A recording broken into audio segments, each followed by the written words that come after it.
एक बाबा यमुना जी स्नान करने के लिए गए, दो माताएं आ रही थीं, ब्रजवासिनी माता, भोली भाली माता। उन्होंने कहीं सत्संग में सुना था, बोले ये जो संत महात्मा होते हैं ना, इनके पास क्या क्या होता है? बोले इनके पास ज्ञान होता है, इनके पास ठाकुर जी होते हैं, इनके पास सारी समस्याओं का समाधान होता है। बोली भाली माता जी बेचारी, बाबा तो गए यमुना स्नान करने, झोला अपना छोड़ गए। माता जी ने सोची, बोले संत कथा में बता रहे थे, बोले संतों की झोली में ठाकुर जी होते हैं, ज्ञान होता है और हर समस्या का समाधान। वो समस्या हमारी कुछ है नहीं, ज्ञान हमको चाहिए नहीं, ठाकुर जी से तो मिलिया में एक बार। और जैसे ही बाबा यमुना जी में गए, सो दोनों माता ने जाकर के उनकी झोली खोली, और जब तक बाबा आवे तब तक बोले जल्दी निकालो ठाकुर जी को। भीतर एक सुंदर सा डिब्बा था, उसमें छेद हो रखे थे वायु के लिए, और जैसे ही खोल के देखा तो नन्हे से ठाकुर जी हाथ में माखन लिए लड्डू गोपाल बैठे। अब वो दोनों बहनें इतनी सीधी बेचारी, कहने लगी अरे राम राम राम राम राम राम, देखो देखो या बाबा ने कहा कियो। बोले कहा भयो बहन? बोले डिब्बा बड़ो ना हो, छोटो डिब्बा हो, हमारे ठाकुर जी के हाथ पांव मोड़ के बैठा दिए यहाँ में। अब ठाकुर जी का स्वरूप तो ऐसा ही है लड्डू गोपाल, लेकिन उनके चित्त में ये भाव आ रहा है कि बोले कि या बाबा ने डिब्बा छोटो या हमारे ठाकुर जी के हाथ पांव मोड़ के बैठा दिए। ठाकुर जी बेचारे श्रमित है गए होंगे, साथ में थोड़ा सा मक्खन था, मक्खन लेकर के ठाकुर जी के पामन पर मालिश करनी शुरू करी। अरे राम राम, ठाकुर जी के पाम मुड़ गए। अरे भैया, अरे ठाकुर जी सीधे कर लो पाम, अरे बड़ो निष्ठुर बाबा है, आपको टेढ़ो करके चलोगो, आपको मोड़ मार के चलोगो। पांव में मक्खन लगाने लगी, पकड़ करके महाराज खींचने लगी। इतने प्रेम, इतने भाव और इतनी सरलता थी उनकी भक्ति में कि लड्डू गोपाल जिनका आकार ही ऐसा है, वो उनके उस सामान्य से मक्खन की मालिश से ठाकुर जी सीधे हो गए, हाथ भी सीधे हो गए, पैर भी सीधे हो गए। और जैसे ही ठाकुर जी सीधे भाई, इतने में ही बाबा निकल के बाहर आए। बोले अरे क्या कर रही हो, मेरा झोला खोल करके क्या कर रही हो? तुरंत ठाकुर जी उसमें बिठाए भाग गई मानते। बोले बाबा तू बड़ा निष्ठुर है, तेने ठाकुर जी टेढ़े कर दिए, ठाकुर जी के हाथ पांव मोड़ दिए। अच्छा आप लोगों को ब्रजभाषा समझ में आती है ना? कहीं मैं बोलता चला जाता हूं तो यूं तो नहीं है कहीं की, क्योंकि कईयों के चेहरे देख के फिर मुझे लगता है कि यार इनको पता नहीं समझ आई कि नहीं मैंने क्या बोला। वो इतनी गंभीर तो नहीं बोल रहा हूं, सामान्य सी बोल रहा हूं।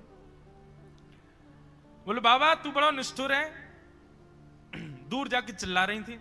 बोले ठाकुर जी के हाथ पांव टेढ़े कर दिए तेने, हैं डिब्बा में बैठा दिए ठाकुर जी, उनके हाथ ही ऐसे हो गए, पाम घुटनान पे बैठा दिए। अरे बाबा तू बड़ा निष्ठुर है। ऐसा कहती जा रही थी दोनों। बाबा बोले पता नहीं कहां से आ गई ब्रजवासिनी पागल सी, आके मेरा झोला खोल रही हैं। झोला खोल करके उन्होंने देखा सब सामान व्यवस्थित है कि नहीं, तभी देखा कि डिब्बा जो था वो खुला हुआ था, बंद ही नहीं हो रहा था।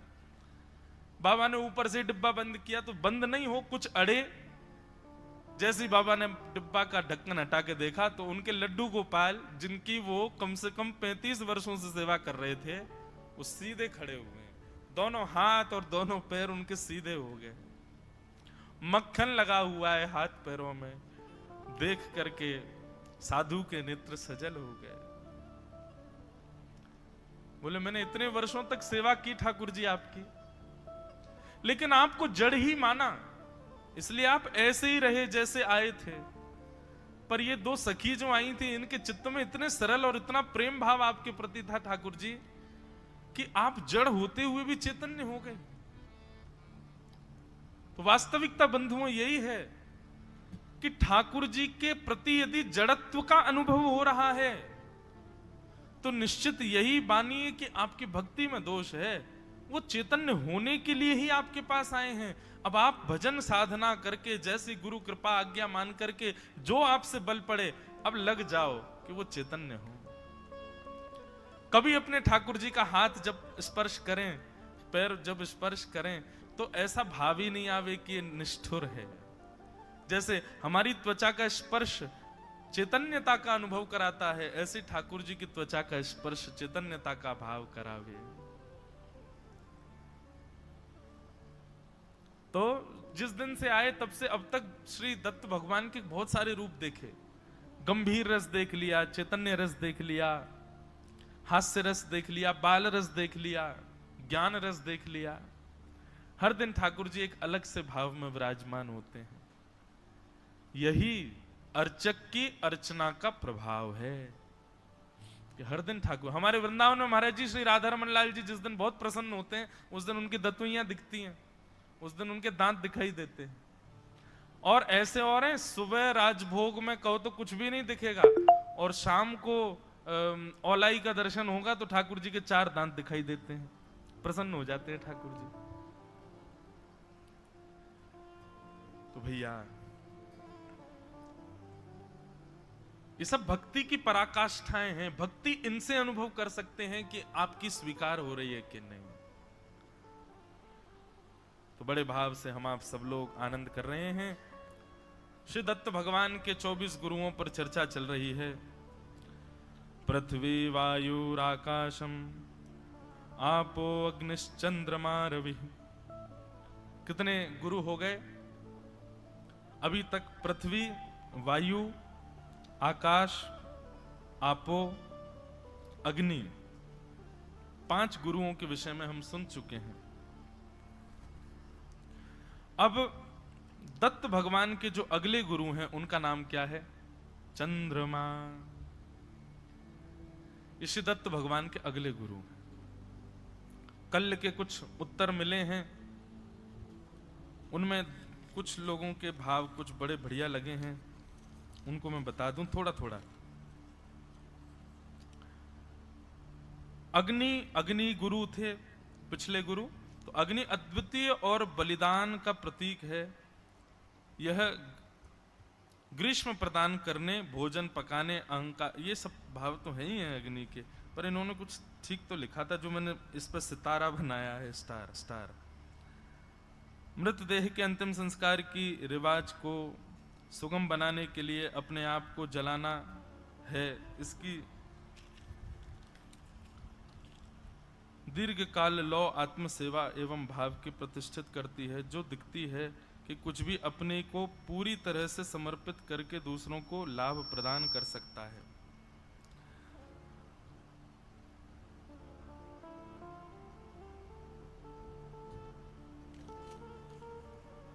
सुंदर भाव।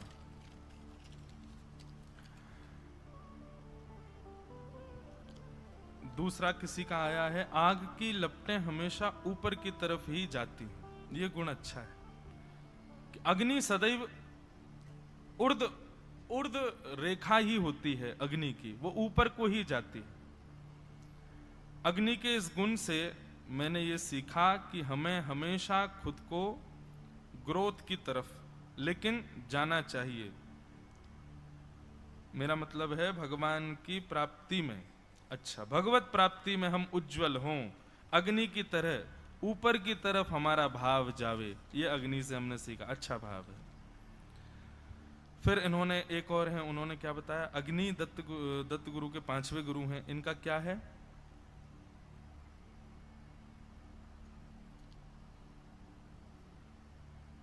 जल जैसे सिखाता है कि परिस्थिति अनुसार बदलाव लाना चाहिए, वहां अग्नि यह सिखाती है कि चाहे बदलाव क्यों ना आए, मूल स्वभाव नहीं बदलना चाहिए। बहुत अच्छी बात। चाहे कोई भी आ जाए इनके पास में, ये अपने मूल भाव में ही रहते हैं, मूल स्वभाव में ही रहते हैं। चाहे इनको अच्छी वस्तु दो, चाहे गलत वस्तु दे दो, परंतु ये अपनी मूलता का त्याग नहीं करते। ठाकुर जी को ये गुण प्रिय है कि कोई भी व्यक्ति अपने मूल स्थिति को ना भूले। ये अग्नि से हमने सीखा। फिर एक अग्नि के विषय में कोई परम विद्वान है, इन्होंने बहुत सारे भाव लिख के भेजे हैं। अग्नि के बड़े सारे रूप बताए हैं, बोले जठराग्नि, चिंताग्नि, भूताग्नि, सर्वाग्नि, और इन्होंने कई वेदों के प्रमाण भी दिए हैं। ऋग्वेद का प्रथम सूक्त ही अग्नि सूक्त है। यह सबसे प्राचीनतम सूक्त है। इसमें अग्नि की स्तुति की है। ऋग्वेद के 200 सूक्तों में अग्नि की स्तुति है, और ऋग्वेद का प्रथम शब्द पद भी अग्निम यह है। अग्नि का अर्थ जो देव यज्ञ में दी गई छवि देवताओं के लिए के लेकर जाता है वह अग्नि है। अच्छा हाँ, अग्नि का ये स्वरूप उन्होंने वेद के माध्यम से बताया कि हम कुछ भी देवताओं को अर्पित करते हैं कि मूल रूप से हम बहुत वस्तु अर्पित करते हैं देवताओं को, पर अग्नि के माध्यम से जो हम वस्तु देते हैं वो ऐसा माना जाता है कि निश्चित देवता स्वीकार कर रहे हैं। इसलिए हमारे यहाँ होम हवन यज्ञ आदि किए जाते हैं, तो उसमें तो आहुति दी जाती है, वो निश्चित है कि वो देवता स्वीकार करते हैं। अन्य भाव से आपकी भाव स्वीकार हो कि नहीं इसका कोई प्रमाण नहीं, पर अग्नि का प्रमाण होता है। अग्नि का मानव के साथ दृढ़ता से संबंध है।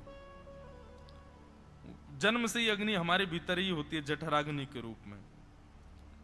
अग्नि ही प्राचीन ऋषियों का प्रधान था और कोई भी शुभ कार्य करने के लिए पंचांग में अग्नि देखी जाती है, क्योंकि अग्नि से ही यज्ञ भोजन आदि और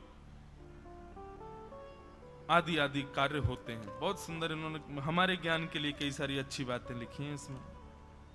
और इन्होंने फिर लास्ट में एक नम्र निवेदन और किया है। दिगंबरा महाराज जी, एक बार मराठी में जो श्रीमद् भागवत जी की आरती है उसे गाइए। हम कैसे गाएं, हमको लिख के दे दीजिए, अगर हमको गब जाएगी तो गाएंगे। आज तो नहीं गाएंगे, कल गा देंगे मराठी में श्री भागवत जी की आरती। बोलो दत्त भगवान की जय। तो अब आते हैं अगले गुरु की ओर। श्री दत्त भगवान के अगले गुरु कौन है? चंद्रमा। चंद्रमा का एक बहुत सारे गुण हैं चंद्रमा में भी, लेकिन चंद्रमा का एक बहुत विशिष्टतम गुण है जिसको श्री दत्त भगवान यदु महाराज को बता रहे हैं। बहुत ध्यान से सुनिए सब लोग। यदु महाराज कहते हैं भगवान, चंद्रमा का स्वरूप ऐसा होता है कि चंद्रमा प्रतिदिन घटता है और फिर अमावस्या के बाद में प्रतिदिन बढ़ता है, पर उसके घटने से और बढ़ने से मूल चंद्रमा का जो स्वरूप है वो कभी स्थगित नहीं होता, वो अपने स्थान से कभी भटकता नहीं। चाहे उसका स्वरूप पूर्ण हो जाए, चाहे पूर्ण रूपेण अदृश्य हो जाए, घटे बढ़े कुछ भी हो जाए, पर चंद्रमा चंद्रमा है। अदृश्य हो जाने से अमावस्या पर ऐसा नहीं है कि चंद्रमा कहीं लुप्त हो गया, चंद्रमा वहीं है, बस हमें दिख नहीं रहा है। ठीक वैसे ही मैंने चंद्रमा को गुरु बना करके सीखा कि चंद्रमा की आकृति चाहे बढ़े घटे, पर चंद्रमा अपने मूल भाव में रहता है। ऐसे ही मानव को चाहिए, चाहे वो उपलब्धियां प्राप्त करे, चाहे वो अत्यंत अशांत हो जाए, अत्यंत अपने जीवन में दुविधाओं का पालन, दुविधाओं को अंगीकार करे, चाहे बढ़े चाहे घटे, पर उसमें उसके चित्त में एक बात सदैव रहनी चाहिए कि ये देह और इस देह से प्राप्त होने वाले ऐश्वर्य, ये घटते बढ़ते ये मेरा स्वरूप नहीं है, मेरा मूल स्वरूप तो मेरी आत्मा है। इस देह की उपलब्धियां और इस देह की अत्यंत दीन अवस्थाएं, इससे मेरे चित्त पर कोई असर नहीं पड़ना चाहिए। जीवन में आने वाली हर स्थिति को भगवत प्रसाद मान करके स्वीकार करे और इस बात में अवस्थित रहे कि मैं देह नहीं हूं और देह को प्राप्त होने वाली उपलब्धियां और अनुपलब्धियां नहीं हूं। मैं नित्य मुक्त शुद्ध एक आत्मा हूं। मेरा स्वरूप घटना बढ़ना और उपलब्धियां प्राप्त करना या फिर दोष युक्त हो जाना ये नहीं है। मेरा मूल स्वरूप तो परम पवित्र आत्मा है। ये मैंने चंद्रमा से सीखा। समझ में आई बात? चंद्रमा घटे बढ़े पर अपने चंद्र स्वरूप में रहता है। वो अमावस्या के दिन भी होता है पर दिखता नहीं है। घटने से उसका अस्तित्व खत्म नहीं होता, बढ़ने से उसमें कभी अहंकार नहीं आता। सुख में फूलो मती, दुख में भूलो मती, प्राण जाए मगर नाम भूलो मती, मुरली वाले को मन से रिझाते चलो, कृष्ण गोविंद गोपाल गाते चलो। सुख में फूलो मती, सुख में ज्यादा अहम में मत चले जाओ और दुख में भूलो मत।